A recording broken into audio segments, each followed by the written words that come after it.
Joining us now, we've got Carol Schleif, who is the BMO Private Wealth Chief Market Strategist here. Carol, great to have you here with us this morning. I just want to get your read in on what you heard from the Fed yesterday to begin.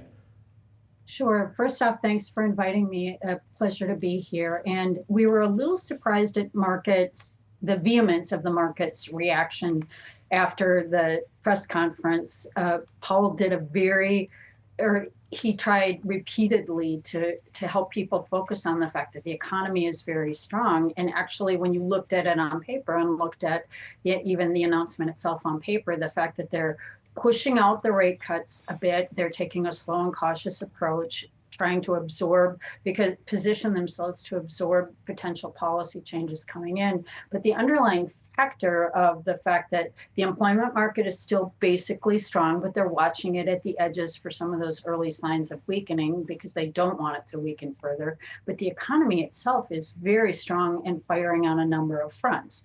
And that means that inflation doesn't come down as fast as they had thought. And when you roll back to a year ago, most investors a year ago were discounting 7 rate cuts or 175 basis points of easing this year. We got 100 basis points, and yet markets still have done well on a year-to-date basis. And so those summary of economic projections change a lot from period to period. And so we wouldn't read too much into those, as we do think the Fed has relegated us again to being data dependent and higher for longer. So, Carol, then should investors be buying the dip? I guess when you take a look out into 2025, we are seeing some green here across the screen this morning. This market recovery that seems to be at play, is that going to stick? You know, it's interesting. There will be a lot of volatility, and our house view is expectation for pretty dramatically increased volatility going into next year, particularly early in the year. Now, we'll see a lot of policy changes. We'll see a lot of policy trial balloons floated.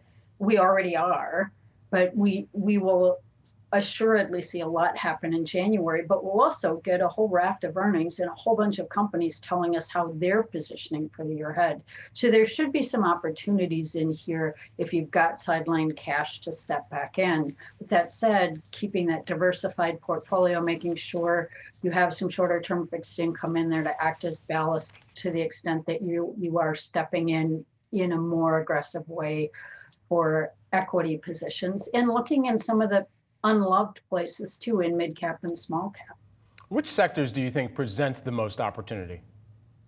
Well, we think there's still opportunity in broader technology. We like industrials and have for a very long time because we definitely think that play of improving the grid, building out data centers, deploying technology, a lot of that stuff is just in the early days, and we will continue to see that. There's some areas in healthcare that are interesting, particularly in biotechnology and some of the other areas that will benefit from the deployment of artificial intelligence. And financials, especially some of the mid-cap and smaller cap financials, can be interesting, especially if we go into a regime that has a lighter capital requirements and lower regulation.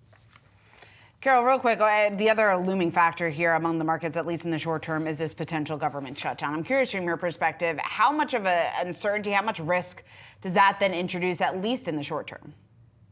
It definitely introduces some risk, but typically government shutdowns don't impact the markets too much. The markets are going to look through that. And it's important to remember there are a lot of people that have significant gains for the year. They were taking some off the table. I suspect there'll be a lot of people trying to take a breather over the next couple of weeks. We'll probably see lighter volume and things that way. So we wouldn't read too much into it, because I think there will be a lot of activity, a lot of market action, and a lot to react to starting it right away in January.